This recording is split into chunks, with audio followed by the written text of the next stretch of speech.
MAD, Mutually Assured Destruction.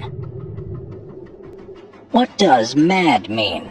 MAD refers to the full-scale use of nuclear weapons by two opposing sides, resulting in one clear, obvious outcome: mutually assured destruction.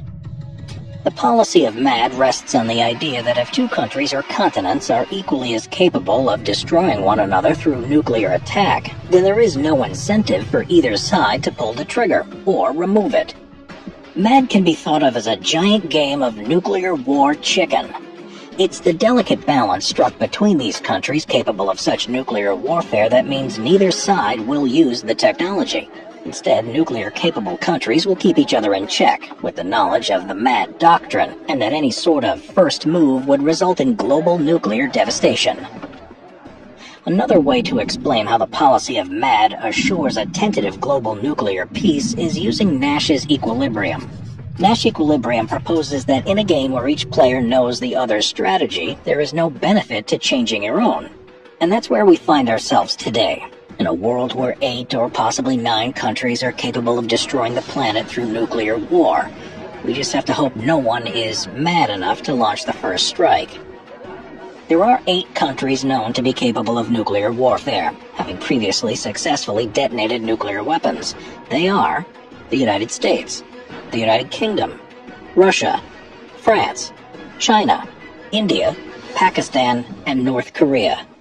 There is only one other country that has never publicly announced their nuclear capabilities, although it's widely accepted that they have some nuclear technology, and that country is Israel.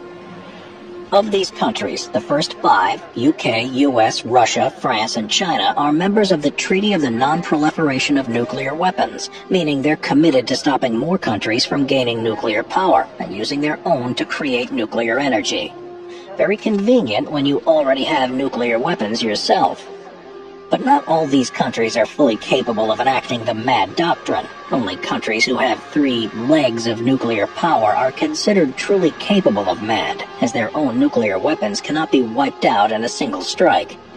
This is known as the nuclear triad, and in essence it means a country capable of launching nuclear weapons from 3 separate places: the land, sea, and sky. Of the aforementioned 8 countries, only 5 currently have this power: the United States, Russia, China, India, and France. The concept of MAD existed long before the term itself was actually coined by military strategist Donald Brennan in 1962. One of the first references comes from nearly 100 years earlier in 1870. Wilkie Collins, an English author, wrote of the Franco-Prussian War, "I begin to believe in only one civilizing influence, the discovery one of these days of a destructive agent so terrible that war shall mean annihilation, and men's fears will force them to keep the peace." The first ever example of a country owning nuclear weapons was in 1945, when the United States dropped nuclear bombs on Nagasaki and Hiroshima, helping to end World War II while simultaneously beginning the Cold War. 4 years later, the Soviet Union publicly announced its own nuclear capabilities to the world by conducting a nuclear weapons test, detonating a bomb called the RDS-1. Upon the launch of the Soviet nuclear test, President Dwight Eisenhower of the United States announced a new strategic concept, the New Look policy. A main component of this new concept was massive retaliation, which argued the U.S. should be willing to use deterrent threats and tactical nuclear weaponry to halt the expansion of the Soviet nuclear program. This marks the start of the first true possibility of MAD. It should come as no surprise to learn that the 2 countries who have been capable of the nuclear triad for the longest are Russia and the United States. Their development of nuclear weaponry was fundamentally what led to the birth of the Cold War after World War II. The Cold War was a period of tension and political unrest felt worldwide, beginning at the end of the war and continuing all the way up to the late 1980s and early 1990s. There is no definitive end date to the Cold War, although the fall of the Berlin Wall and the subsequent dissolution of the Soviet Union are generally considered to represent the pacification of the conflict. Nevertheless, the underlying threat of nuclear weaponry and the various knock-on effects of the period's proxy wars continue to be felt to this day. But it was in the 1960s when Cold War tensions and the threat of nuclear war reached an all-time high, with the world coming the closest it ever has to an all-out nuclear warfare during the Cuban Missile Crisis. The Cuban Missile Crisis occurred from October 16th to the 28th, 1962, and if not for one man, could have marked the end of the world. The crisis technically dates back a few years earlier to 1958, when the U.S. placed nuclear-armed ballistic missiles known as Jupiters in Italy and Turkey, directing them straight towards Russian targets. In the years that immediately followed, newly revolutionized Cuba was deeply alarmed by the impending threat of an American takeover, following the disastrous U.S.-backed Bay of Pigs invasion.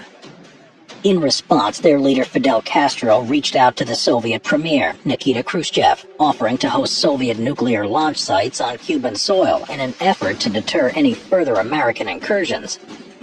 When President John F. Kennedy learned of this plan, he ordered a naval blockade of Cuba on October 22, 1962, kicking off the Cuban Missile Crisis and heightening the possibility of nuclear warfare becoming a reality.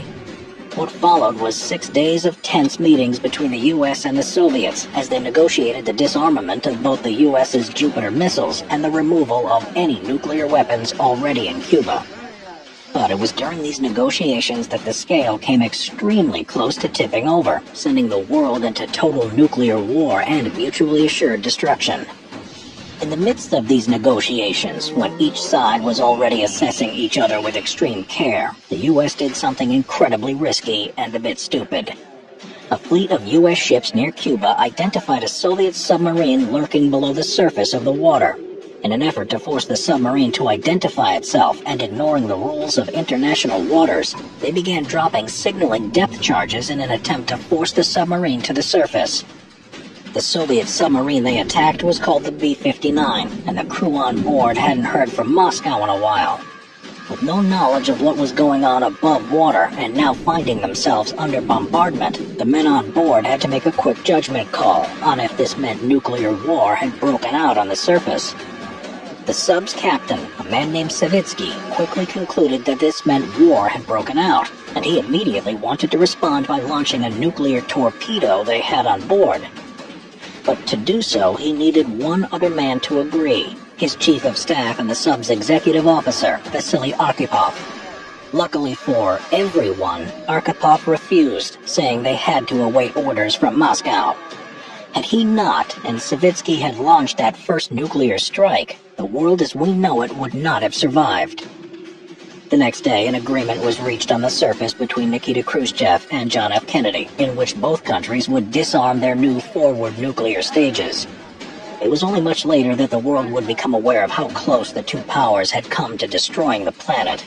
Although Cold War tensions continued after this point, the Cuban Missile Crisis marks the most critical moment on the doomsday clock, in which the world was most likely to have erupted in potential nuclear annihilation. Since the end of the Cold War, there has not been a threat of MAD that seemed truly credible until recent events. But the nuclear-capable countries have continued to research, expand, and evolve their understanding of nuclear warfare. The whole world remains in a state of perpetual potential for MAD to occur, and although the original doctrine refers to two countries destroying each other, with the nuclear weapons that exist today, if any country were to truly exercise their nuclear power, it would likely spell the end for humanity.